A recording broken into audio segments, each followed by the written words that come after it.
Bonsoir à tous, bienvenue pour cette rencontre Alors raconte avec un livre lourd à tous les sens du terme parce que là, ça raconte toute une société, la société française.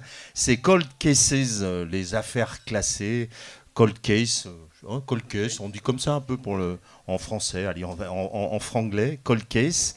C'est Jacques Dallest, notre invité du soir, qu'on remercie. Jacques Dallest, qui est maintenant un grand promoteur de la justice. Donc il écrit des livres et surtout il les présente, il les accompagne et il vient à la rencontre du public. Et Jacques, il a beaucoup de choses à nous raconter. En deux mots, je vais pas vraiment vous parler du livre puisqu'on va faire l'interview là-dessus. Je vais déjà vous rappeler que Jacques est magistrat honoraire, il a été juge d'instruction, procureur de la République et procureur général. Ça sera une de mes premières questions parce que entre le siège, le parquet, on s'y perd, on ne sait pas et c'est très important.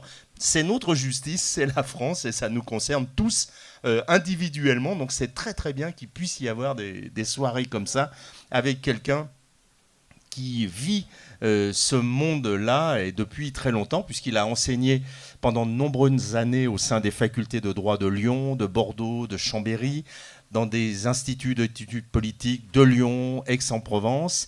Il a exercé en qualité de professeur à Sciences Po Grenoble. Il a dirigé plusieurs sessions de formation continue à l'École nationale de la magistrature, l'ENM. Il en parle beaucoup dans ce livre, de tout ce qu'il a pu faire avec l'ENM. C'est important parce que, mine de rien, quand il est à l'ENM pour parler de son expérience, ben, c'est les juges auxquels on va peut-être être confronté, puisqu'on a toujours à un moment affaire à la justice, du bon ou du mauvais côté, bien sûr. Il intervient également à l'École nationale supérieure de la police. En fait, de par son expérience, c'est un criminologue hors pair. On va en parler. Et il est également à l'origine d'un groupe de travail à la chancellerie qui a formulé plusieurs recommandations pour améliorer le traitement judiciaire des affaires non élucidées. Et c'est pour ça qu'il y a ce livre, Cold Case. Et il a écrit d'autres livres, entre autres Mes homicides, paru en 2015, qui est un livre qui fait référence dans le rapport qu'on peut avoir au monde du crime et au monde de la justice. Donc c'est à lire pour ceux qui ne l'ont pas lu. Et puis, juste parce que ça me touche aussi, parce qu'avec notre ami Éric Descamps, qui est guide, Jacques a fait une œuvre assez étonnante. Avec ce guide, ils se sont posé la question de comment faire pour que la justice connaisse un petit peu mieux le monde particulier de la montagne. On y est. Hein. Et vous savez, toutes ces affaires avec ces guides qui sont poursuivis parce qu'ils ont mis entre guillemets, des gens en danger, qui est responsable, qui ne l'est pas.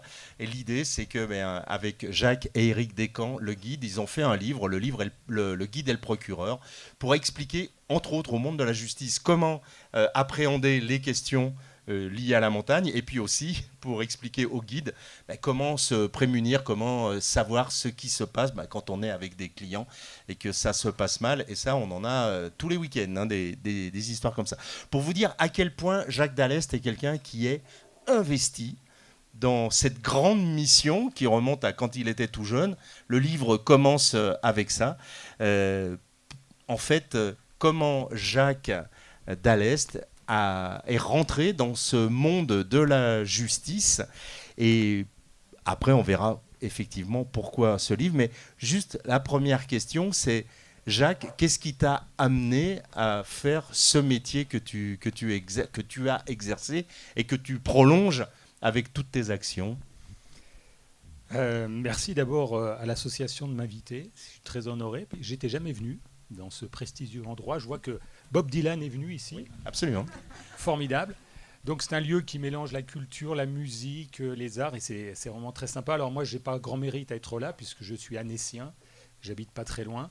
Donc c'est un plaisir de vous rencontrer et d'échanger avec Serge qui est aussi un grand animateur et c'est toujours plaisant d'avoir quelqu'un qui vous pose des questions pertinentes sur un sujet que malheureusement beaucoup d'entre vous connaissez et qui revient malheureusement très régulièrement dans l'actualité. Il n'est pas de jour quasiment sans qu'il y ait une affaire criminelle qui soient commises, dont on parle, et aujourd'hui on en parle beaucoup plus qu'avant. Pourquoi ? Parce qu'il y a Internet, il y a les réseaux sociaux, et il y a les chaînes d'infos continues qui font leur miel, n'est-ce pas ? Je me suis lancé dans le crime parce que dans la justice. Magnifique lapsus, Jacques. Et oui. En fait, oui, je suis pas issu d'un milieu familial spécialement qui était dans la justice, mais je sais pas, je me suis intéressé peut-être à travers des auteurs classiques. D'ailleurs, dans le bouquin, j'ouvre chaque chapitre avec un extrait d'un roman classique, Zola, Maupassant. Il y a beaucoup Zola, Balzac. bien sûr. Oui. Les grands auteurs classiques. Enfin, tous ceux qui ont parlé de la nature humaine. Voilà, auxquels je renvoie beaucoup parce que beaucoup de personnes sont lecteurs de polar, mais moi je renvoie beaucoup à ces grands auteurs où il y a des scènes de crime formidablement décrites. Je pense à Zola en particulier. Et donc j'ai été un peu, quand j'étais jeune, baigné dans cette littérature, Edgar Poe, etc. Et puis j'ai fait un parcours dans la justice un peu par hasard au début et je suis devenu magistrat avec l'idée d'être juge d'instruction. Le juge d'instruction, c'est celui dont on parle un petit peu, ou celle d'ailleurs, parce qu'il y a maintenant une majorité de femmes, qui va instruire un dossier avant le procès, rassembler les éléments à charge et à décharge. Donc il y a eu un goût sans doute pour la criminalité sous toutes ses formes que j'ai pratiqué pendant longtemps. Comme tu l'as dit, comme juge d'instruction, comme procureur et comme procureur général.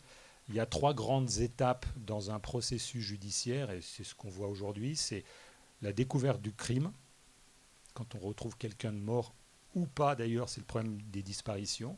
Ça, c'est le procureur qui vient sur la scène de crime. Il y a la phase suivante qui est l'instruction. C'est ce qui va se passer avec le policier qui est en garde à vue. Donc c'est ce que nous on appelle communément l'enquête, quoi, c'est ça. L'enquête, Ouais. L'instruction, où il y a un juge d'instruction qui intervient après le procureur, qui lui agit en toute indépendance et qui devra rassembler un dossier. Je pense de l'affaire de Nanterre, où le juge devra savoir si ce qui s'est passé, la personnalité du policier, puis finalement savoir si on devra le juger. L'affaire de Nanterre, c'est celle en ce moment. On le est coup en de pleine feu actualité, qui a tué un jeune dont on parle. Et puis la phase finale, c'est la phase du procès.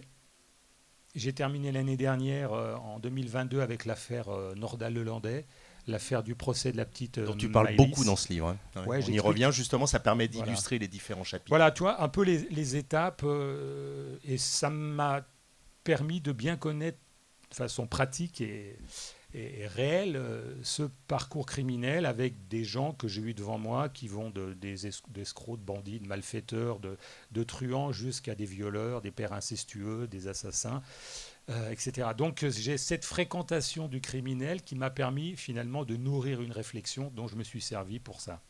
Alors ce livre, avant de parler des cold cases, en fait ces affaires non résolues sont l'objet pour Jacques de nous parler de ce qui fait le crime, en fait, ce qui fait que l'homme tue.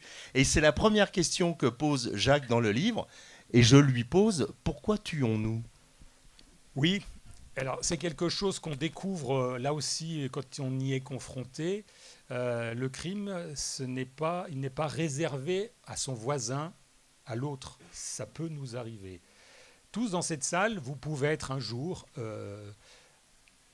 témoin d'un crime, victime d'un crime, tu sais ce que c'est, malheureusement, ou proche d'une victime. Vous pouvez être auteur d'un crime. Ça arrive plus souvent qu'on imagine, des personnes au-dessus de soupçon. Et vous pouvez même être tous acteurs du crime en étant juges, puisque vous le savez, tous les citoyens peuvent être tirés au sort pour être jurés de cour d'assises. Donc, le citoyen est très directement confronté, alors ça sont exceptionnels, mais il peut être plus confronté qu'il n'imagine à ce phénomène qu'est le crime et qui touche tout le monde.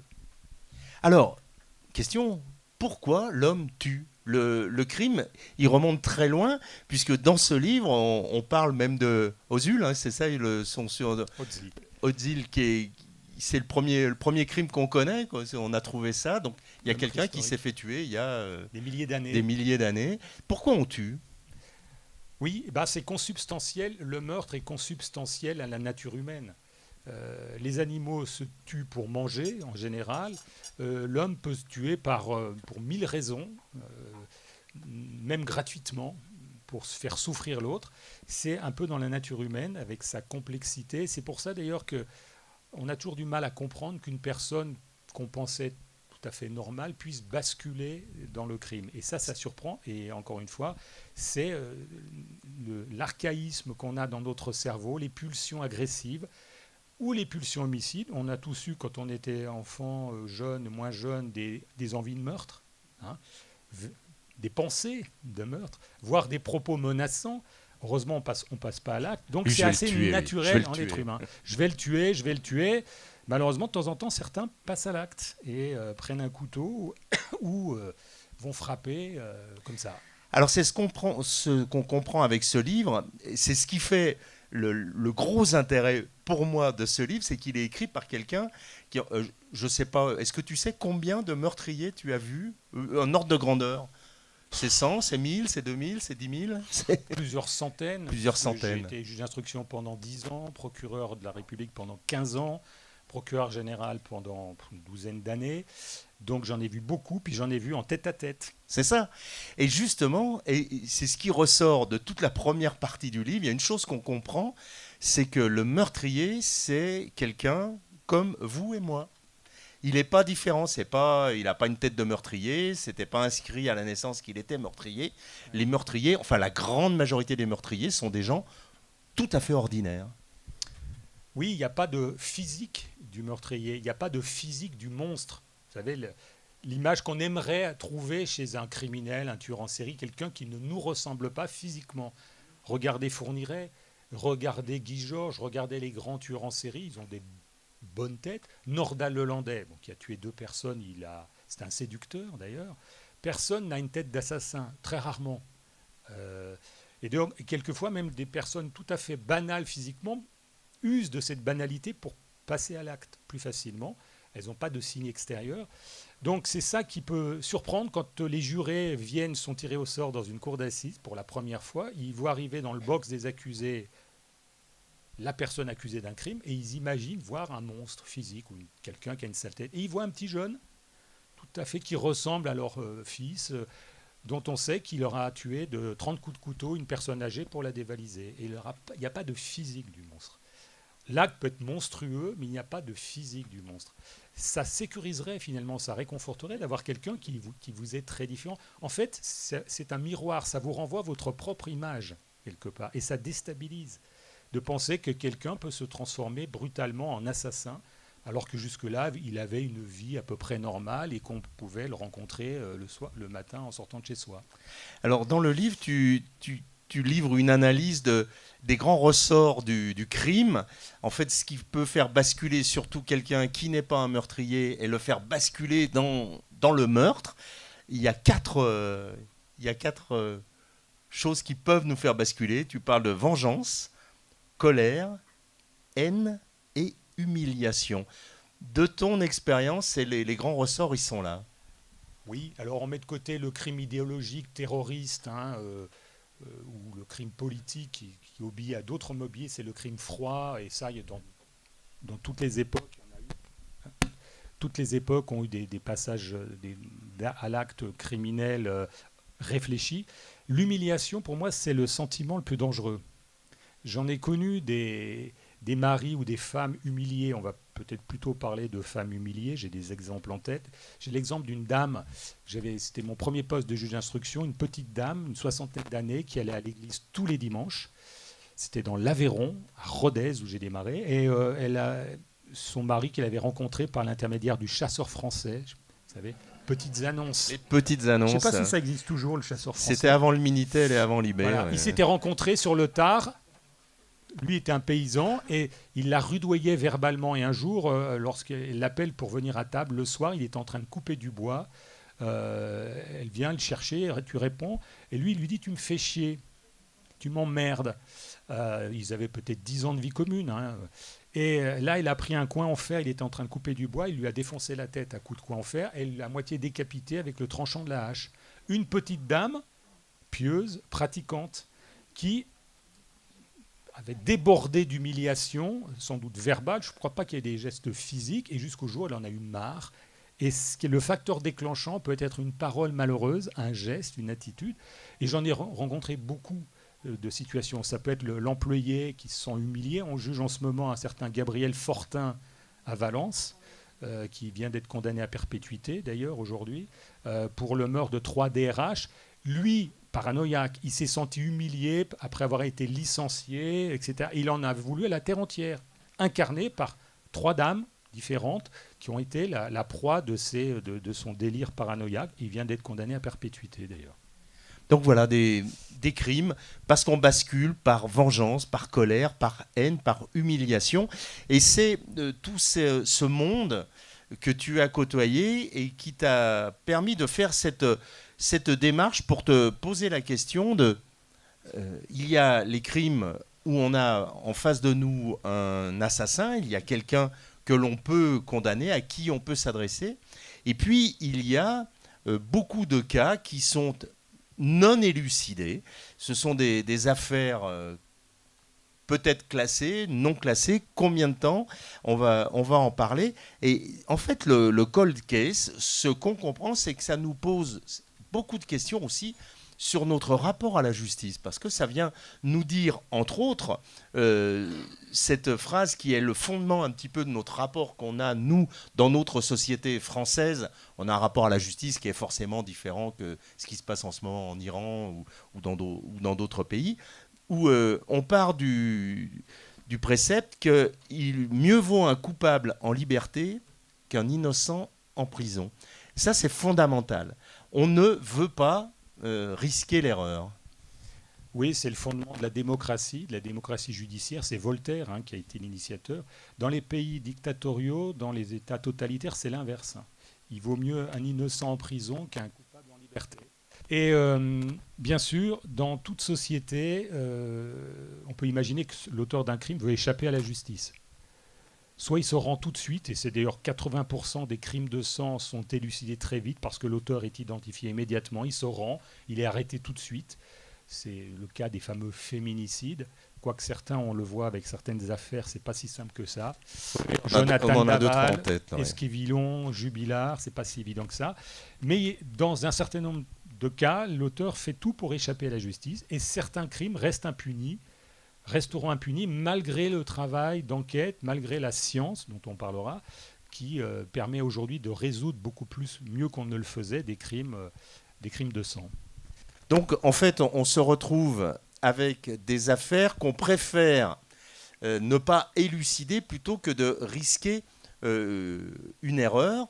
Par contre, ça nous met en face d'une vraie problématique et qui se pose de plus en plus, et que tu as embrassé cette thèse des cold cases, puisque tu as voulu d'abord te battre pour ça, donc créer des pôles pour retourner sur toutes ces affaires et jusqu'à maintenant écrire un livre sur le sujet. Pourquoi cette démarche ? Pourquoi est-ce que pour toi c'était devenu quelque chose de prioritaire ? Je suis resté 7 ans juge d'instruction à Lyon, et quand j'ai quitté ce poste-là, j'ai laissé derrière moi 10 affaires de crimes de sang non élucidées. C'était à l'époque, on ne connaissait pas encore, c'était au début de l'ADN, si vous voulez.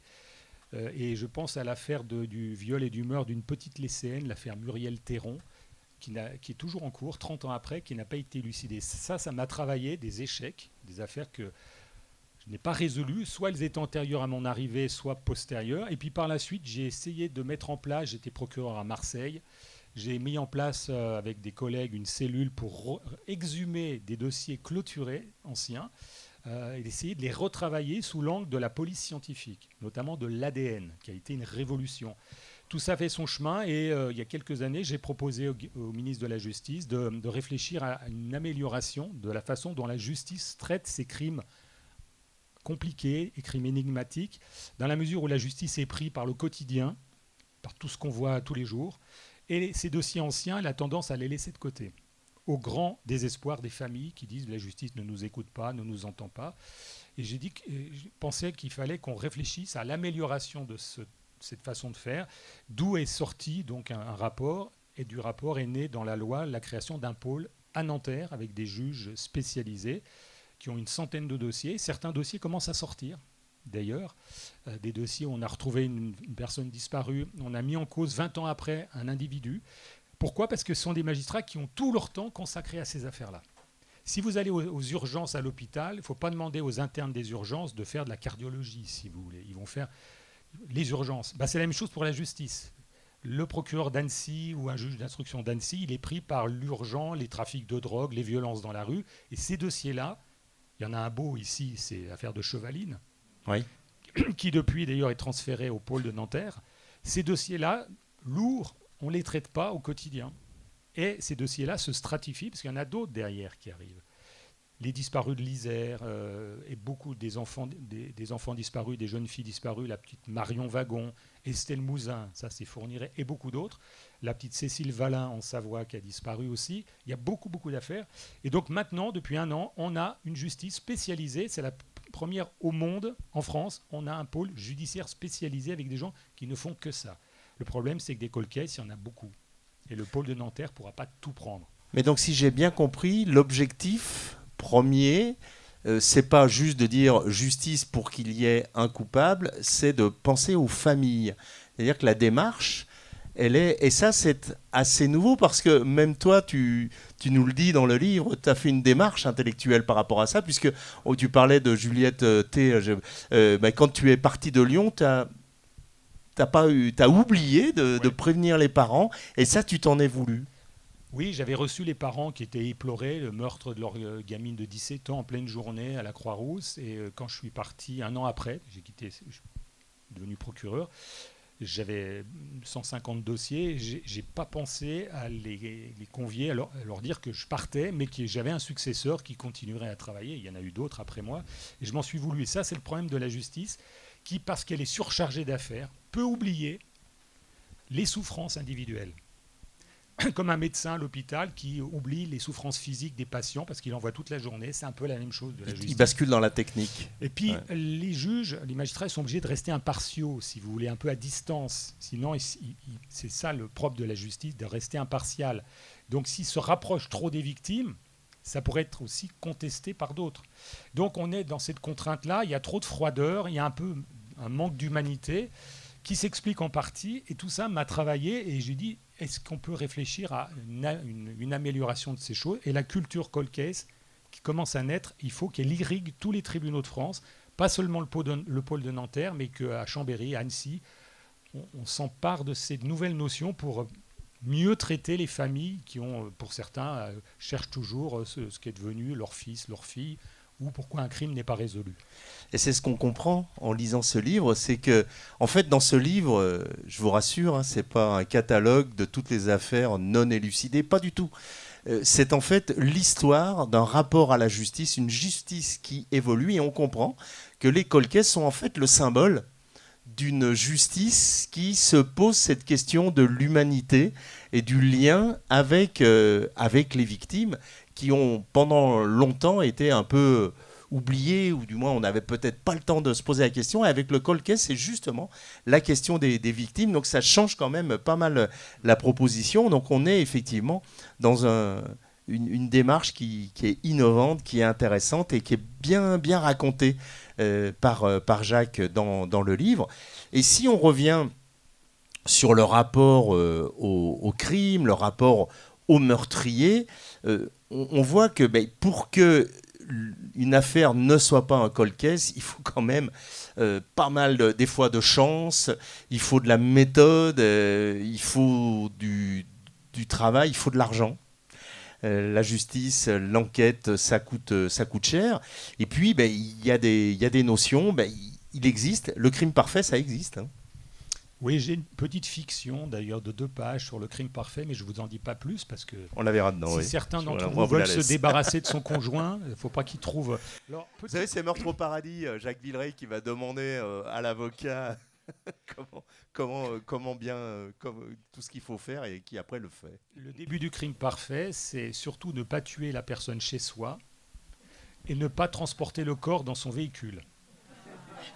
Ce qui n'est pas si simple, finalement. Mais on peut trouver d'autres façons de faire. J'explique que Nordal Lelandais, on aurait pu ne jamais le condamner. Ça s'est joué à pas grand-chose. Le caporal noyé, on aurait pu ne jamais le retrouver. La petite Maëlys, on aurait pu ne jamais la retrouver. Et j'explique que ce sont des affaires qui auraient pu être des cold cases, des crimes non élucidés. Tout ça, ça a tenu à l'existence, après un travail approfondi de la gendarmerie, qui a découvert une micro-trace de sang sous le tapis de sol dans le coffre arrière de l'Audi qui démontrait que la petite avait été transportée dans le coffre de la voiture. Parce que jusque-là, on avait mis en évidence son ADN, on a tous une empreinte génétique, sur le tableau de commande de la voiture. Mais il avait expliqué que dans la soirée, elle était montée dans la voiture, donc elle avait forcément laissé ses traces. Il aurait pu profiter du doute s'il avait détruit sa voiture. Voilà, s'il avait détruit sa bagnole, on l'aurait sans doute largement soupçonné, mais comme lui, c'était un individu très dur, il n'aurait jamais spontanément reconnu. Là, il ne pouvait pas ne pas expliquer la présence d'une trace de sang dans le coffre de sa voiture. Là, il était ferré, et ça jouait à peu de choses. Si on ne l'avait pas retrouvé jusqu'au bout, il n'aurait peut-être pas été condamné. Donc ça tient à un travail d'investigation, à de l'intelligence, à de la chance, bien sûr. Vous pouvez mettre tous les meilleurs enquêteurs du monde, ils peuvent ne pas avoir de chance ou passer à côté parce qu'il n'y a pas de trace. Dans l'affaire de Chevaline, il n'y a pas de trace ADN de l'auteur. Il a tiré avec un pistolet, il n'y a pas d'ADN. Donc ça ne sert à rien de chercher quelque chose pouvant remonter jusqu'à lui. Quand l'auteur a laissé des traces, sur ce verre, là je laisse mon ADN, si un crime est commis au bistrot des Tilleuls, d'ailleurs vous allez tous laisser votre ADN, on regardera s'il n'y a pas celui de l'auteur des faits. Alors évidemment, dans un lieu de grand passage, ça ne veut pas dire grand-chose. Dans une pièce close, dans une maison, c'est plus parlant. Même si le verre en question, on peut le transporter et le mettre sur une scène de crime. Tu dis même dans le livre que maintenant, on arrive à prendre l'ADN dans les bactéries dans l'air. Ouais, j'explique que la science évolue énormément. Même la biologie a beaucoup avancé. Avec quelques cellules humaines, on peut identifier l'ADN. Avant, il fallait beaucoup de cellules. Et maintenant, on peut arriver, on débute le portrait robot génétique. À travers son ADN, on peut avoir la couleur des yeux, la couleur des cheveux d'une personne. Ce qui ne veut pas dire grand-chose. Si vous savez que l'auteur il est brun et aux yeux marrons, ça ne vous avance pas. Mais possiblement, dans le futur, peut-être qu'on pourra avoir les traits morphologiques du visage, peut-être la taille de l'auteur, ça peut être plus intéressant. On progresse beaucoup. Il y a l'étude de la flore microbienne qui va aider aussi à avancer. Et dans 30 ans, on sera bien meilleur qu'aujourd'hui. Et il faut qu'un crime commis en 2023, qui ne serait pas élucidé en 2023, qu'on puisse permettre à nos successeurs, dans 20, 30 ans, de le résoudre. Avec une exigence, c'est qu'on ait bien conservé les pièces à conviction, les fameuses scellées au palais de justice, qu'on ne les ait pas détruites, parce que des années plus tard, et moi je l'ai fait à Marseille, on a retrouvé de l'ADN qu'on n'avait pas retrouvé 20 ans après dans un dossier. Parce que la science progresse. Et cet ADN peut être celui de l'auteur. La petite Muriel que j'évoquais, après mon départ, des années après, on a mis en évidence un ADN sur le foulard qui a servi à l'étrangler. C'est sans doute l'ADN du meurtrier. Mais aujourd'hui, il n'est pas dans le fichier des empreintes génétiques, ce meurtrier. Donc on le cherche toujours. Donc il y en a qu'on trouve avec les proches. Il y a eu des histoires comme ça où on a trouvé, parce que le père avait commis un crime. Et l'ADN de parentèle, où le fichier, c'est celui où des personnes ont été mises en cause pour un vol. Mais on peut retrouver aussi avec l'ADN de son père, de ses frères, des points de similitude si ces personnes ont été inscrites dans ce fichier auparavant, si elles ont été interpellées. L'affaire Élodie Kulik, c'est par l'ADN de parentèle qu'on est remonté jusqu'à un agresseur. Et les Américains vont encore plus loin, ils utilisent l'ADN généalogique. Vous savez, des personnes qui envoient, pour remonter leur ascendance, leur ADN, et c'est de cette manière qu'en recherchant avec des généalogistes, on peut identifier quelqu'un qui a tué des années auparavant. Parce que si on a eu un ADN au départ, c'est toujours pareil, si on l'a eu, on peut, grâce à cette base de données considérable privée, aux États-Unis c'est possible, en France on ne peut pas le faire, on n'a pas le droit, donne un élément de comparaison énorme, et les Américains solutionnent régulièrement des cold cases. Il y en a un qui a été commis en 1956 et qui a été résolu ces derniers jours. L'auteur a été identifié, il était mort il y a une quinzaine d'années, mais l'affaire a été solutionnée. Ils l'ont 70 ans après. Ils l'ont exhumé et ils ont peur de rien. La science, ça ouvre des perspectives considérables et ça peut aider beaucoup la recherche de la vérité. Pas seulement, parce que la science, c'est pas tout. Il faut aussi un travail de réflexion. Puis maintenant, on a l'intelligence artificielle, vous savez, qui peut donner un support technique qui peut aider, parce qu'à un moment, le dossier de Chevaline, il fait 100 volumes, 100 tomes. Imaginez quand il faut vous plonger dans un dossier, l'esprit humain aura des limites, d'où l'intérêt d'avoir un support technologique, et maintenant l'intelligence artificielle peut aider. Mais elle ne pourra jamais remplacer l'être humain. C'est ce qu'il ne faut pas oublier. Oui, c'est lui qui aura le dernier mot. Ça pose la question des scellés, tout ce qu'on vient de dire. C'est bien beau retrouver l'ADN d'un crime d'il y a 20 ans, mais il faut qu'il y a 20 ans, on ait eu des scellés bien faites. Et pendant longtemps, on ignorait tout ça. On a détruit définitivement des pièces à conviction qu'on ne pourra plus exploiter. Il ne faut pas oublier aussi, c'est qu'aujourd'hui, une personne qui a été tuée, elle est maintenant assez souvent incinérée. Donc on ne peut plus faire une exhumation pour éventuellement des années plus tard réautopsier la victime si la personne a été incinérée. D'où l'importance de bien avoir conservé un certain nombre de choses. Si une personne est enlevée, elle disparaît, il faut absolument conserver son ADN, donc des cheveux, une brosse à cheveux, parce que peut-être qu'un jour, on va retrouver des traces de sa présence chez un individu. C'est le cas de Fourniret. On a retrouvé sur un matelas pas mal d'ADN, dont celui de la petite Estelle Mouzin, qu'il a dû enlever en Seine-et-Marne, et qu'il a dû séquestrer quelques jours, et qu'il a séquestré quelques jours avant de la tuer. D'ailleurs, son ex-femme va être jugée au mois de novembre, la Monique Olivier. D'où l'importance de bien penser à l'avenir. Un bon enquêteur, un bon juge, il doit penser à l'avenir, pas à l'immédiateté, donc conserver sur les affaires qui sont les plus graves, ce qu'on n'a pas fait pendant des années. Se pose la question pour les cold cases également, et dans tout ce fonctionnement de la justice, c'est l'enquête et les ratés de l'enquête. Il y a des ratés célèbres, et ça, les juges sont confrontés à ça. Quand on loupe quelque chose, les conséquences peuvent être très graves. Oui, il y a à la fois la situation peut être problématique. Si vous tuez quelqu'un dans une pièce close, et si personne n'a pénétré dans cette pièce, peut-être vous allez trouver des traces de l'auteur. Mais si vous retrouvez un cadavre en pleine nature, dans l'eau, dans le lac, il est fort possible que cet endroit-là, ce n'est pas le lieu où le crime a été commis, mais l'endroit où on a jeté le cadavre. Donc ça part déjà mal. Parce que vous n'allez pas geler toute la forêt du Semnoz si on trouve un cadavre dans le Semnoz. Donc il y a déjà une considération physique qui va poser problème. Mais à cela s'ajoutent aussi des erreurs, des dysfonctionnements, des maladresses, des oublis. Les enquêteurs sont pas assez nombreux, sont pris par autre chose, ou ne pensent pas aller chercher le fond du siphon dans la salle de bain parce qu'il y a peut-être des traces qui vont rester. Il y a des trucs qui sont improbables, auxquels il faut penser. Moi, j'ai eu des situations où il fallait regarder dans les poubelles communes de l'immeuble s'il n'y avait pas quelque chose. Avec les vides-ordures, vous savez, moi j'ai connu un nouveau-né qui a été jeté dans un vide-ordures. On l'a retrouvé dans la poubelle de l'immeuble. On a pu remonter très vite à la femme qui avait accouché. C'était un infanticide. Donc, à un moment, il y a des choix absolument improbables auxquels il faut penser. Et il peut arriver que, pour 1000 raisons, par manque de compétences, par oubli, fatigue, etc., on passe à côté. Et si on passe à côté d'un indice, d'une trace fondamentale, ça peut être irréversible. Parce que les lieux vont changer, parce que l'endroit va être modifié. Plus le temps passe, plus ce sera difficile. L'affaire Bonfanti, dont vous avez peut-être entendu parler, une jeune femme qui a été tuée en 86. Il y a 2 ans, l'auteur a été identifié, il y a 2 ans. C'est une vendeuse de journaux, il y a eu une altercation avec un riverain, et ils se sont disputés, le type l'a étranglé chez lui. Mais depuis, la maison a été détruite. Donc on ne peut plus rien faire sur place. Et le corps, il l'a jeté, on a retrouvé quelques ossements, donc 30 ans après, 36 ans après. Donc vous voyez, à un moment, le temps passant joue en faveur de l'auteur. C'est Edmond Locard, qui est le père de la police scientifique, un Lyonnais, qui disait que le temps qui passe, c'est la vérité qui s'enfuit. C'est assez vrai. La puissance destructrice du temps. Le temps apaise aussi les souffrances, les douleurs, mais aussi détruit des éléments qui peuvent être déterminants. Se pose aussi un problème, est-ce qu'il faut prescrire un jour les crimes? Vous savez qu'il y a un délai légal en France au-delà duquel on ne peut plus enquêter. Il est de 20 ans pour un crime. Il y a des pays où il n'y a pas de prescription. On peut enquêter sur des années. C'est un sujet de société, pas uniquement juridique.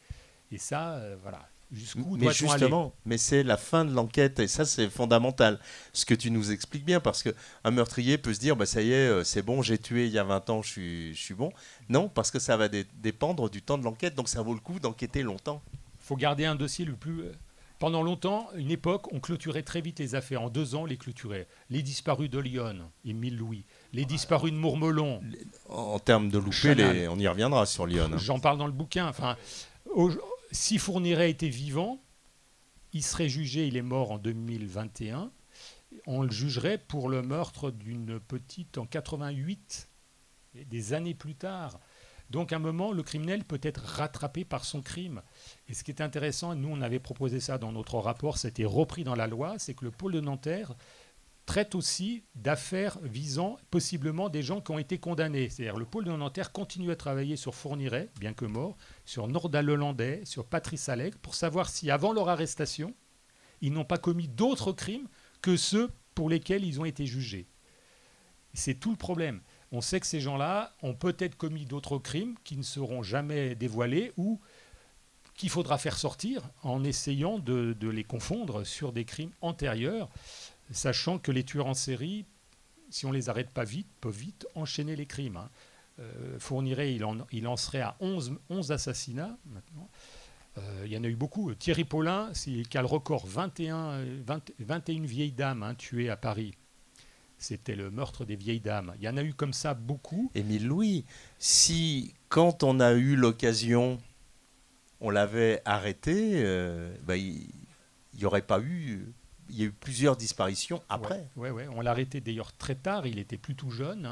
Il pensait que toute l'affaire était oubliée. Puis fallu peu de choses pour que l'affaire puisse ne pas être poursuivie. Et il a tué des jeunes filles un peu handicapées, vous savez, des chauffeurs de car. Mais à l'époque, on était mauvais. C'est-à-dire qu'on ne connaissait pas l'ADN. Il ne faut pas non plus faire de l'anachronisme. Reprocher à nos prédécesseurs une situation qui était celle de l'époque, où l'ADN n'existait pas. L'ADN est apparu dans fin des années 80 et on a commencé à l'utiliser à milieu des années 90. Et le fichier des empreintes génétiques, il remonte à 1998. C'est pas si vieux. C'est l'affaire Guy Georges qui a accéléré. Parce que Guy Georges, si on a vu ce fichier, il y a 2 jeunes filles qui n'auraient pas été assassinées par lui. Parce qu'on avait déjà son ADN, mais il n'y avait pas de fichier national à l'époque. Lui, il a été arrêté en 98, Guy Georges, que j'ai rencontré d'ailleurs à Einstein, parce que je les ai tous rencontrés. Dans cette prison incroyable, là c'est un passage du livre qui est complètement surréaliste. On est dans la cour des miracles avec tous les plus grands serial killers français, que des noms qu'on connaît. Et ça se passe plutôt bien, ils ont l'air assez normaux là-dedans, comme tu le décris. Les rapports sont normaux. C'est une prison qui est en Alsace. C'est là que se trouve Jonathan Daval, c'est là que se trouve Norda Lelandais et les grandes stars, entre guillemets, du crime, qu'était Michel Fourniret, que j'ai rencontré. Il y a Francis Holm, 11 assassinats, qui est là-bas. Il y a Guy Georges. À eux 3, ils ont tué plus de 30 personnes, essentiellement des femmes, des jeunes femmes. Puis il y en a d'autres tueurs en série. Puis des gens qu'on a oubliés. Dans cette prison, il y a 200 détenus. Ce n'est pas une grande prison. Il y en a au moins un tiers qui est condamné à perpétuité. La peine la plus basse, c'est 20 ans de réclusion criminelle. C'est-à-dire tous les gens qui sont là-bas ont tué. Je les ai rencontrés, j'en ai rencontré un certain nombre, ça se passe bien. Ce sont des gens calmes, mais qui ont tous tué. Alors pour certains, une fois, Jonathan Daval, et puis d'autres, des tueurs en série, qui cohabitent. Le problème, c'est que personne n'a commis des actes plus graves. Ils ont tous tué. On ne peut pas dire que l'un, c'est moins grave que l'autre. Et j'ai voulu un peu me plonger. D'ailleurs, j'aimerais retravailler sur cette prison qui est assez intéressante. C'est un passage assez fort dans le livre. Ouais, et j'ai vu Fourniret avant qu'il meure, un petit bonhomme, il ne paye pas de mine. Vraiment, vous le croiseriez dans la rue, vous dites un petit employé ordinaire. Il a un œil un peu bizarre quand même. Il a un œil sombre. Mais bon... D'ailleurs, dans les criminels que j'en ai rencontré en Corse, parce que j'ai exercé en Corse, j'ai vu des assassins qui avaient des bonnes têtes, mais des yeux. Et j'ai eu un certain nombre dans des procès d'assises, j'ai un certain nombre de témoignages de victimes qui disent, lorsqu'elles s'en sont sorties, disent souvent le regard du meurtrier se change au moment du crime. Vous savez, le regard devient noir. C'est même si le type a les yeux bleus, parce qu'il y a un certain nombre de tueurs en série qui ont les yeux bleus d'ailleurs, plutôt aux États-Unis, bizarre, mais il ne faut pas en tirer de conséquences, de conclusions. Le regard change. Et ça, il n'y a que les victimes qui peuvent le voir. Hitler, il avait une bonne tête, finalement. Il avait un regard dur quand même, hein. Mais il portait pas sur lui une tête d'assassin. Il a tué personne directement. Il a fait tuer des millions de personnes. Voilà. Il faut se départir de cette image vraiment d'une tête qui n'est plus pas celle qu'on imaginerait. Il y a une question aussi qui est posée, et c'est toujours par rapport aux familles. C'est compliqué parce que les familles, elles attendent pas forcément une réparation, mais elles attendent une explication, savoir pourquoi, comment. On a besoin de ça pour passer peut-être à autre chose, s'il est possible de passer à autre chose. Mais il y a un cas qui est très particulier et qu'on retrouve souvent, c'est que pendant une enquête, le meurtrier décède. Et quand on a par exemple l'affaire de Mourmelon, hein, il était quoi? Il était adjudant, ouais. Ouais. Pierre Chanal, à un moment il meurt, mais l'enquête n'est pas close. Et ça, c'est problématique aussi. Oui, parce que ça peut priver les familles d'une vérité, d'un procès. Les familles espèrent un procès. Alors, souvent, on attend beaucoup d'un procès. Et souvent, vous avez remarqué, les familles sont déçues. Même dans l'affaire Nordal-Lelandais, elles n'ont pas eu toutes les réponses. Même si l'intéressé reconnaît les faits, il ne va pas expliquer pourquoi il a fait ça. Il y a toujours l'incompréhension sur pourquoi. Et donc là, s'il n'y a pas de procès parce que la personne se suicide, regardez l'affaire du grêlé. François Vérove, il s'est suicidé lorsqu'il a vu le filet se resserrer sur lui.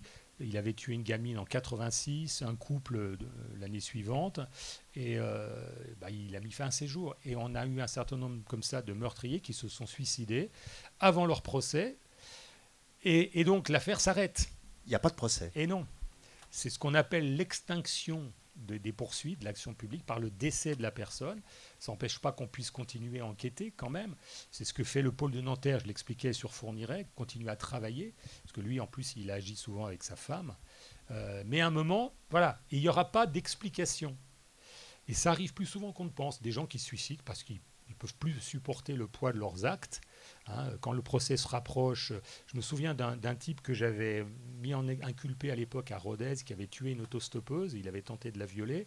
Et ce gars-là, il est mort 2 jours avant son procès. On ne sait pas trop de quoi. D'ailleurs, moi, je suis parti après. Est-ce qu'il a fait une crise cardiaque? Est-ce que le stress accumulé avant le procès? Il est mort. Donc on vérifie. Il ne s'était pas suicidé, hein, mais il est mort de cause... alors après, je vous dis, j'ai quitté mon poste, mais c'est pas si facile, hein. Et d'ailleurs, on fait toujours attention lorsqu'on a un individu accusé de faits graves qui ne met pas fin à ses jours. Même si vous voulez vous suicider, vous pouvez toujours y arriver.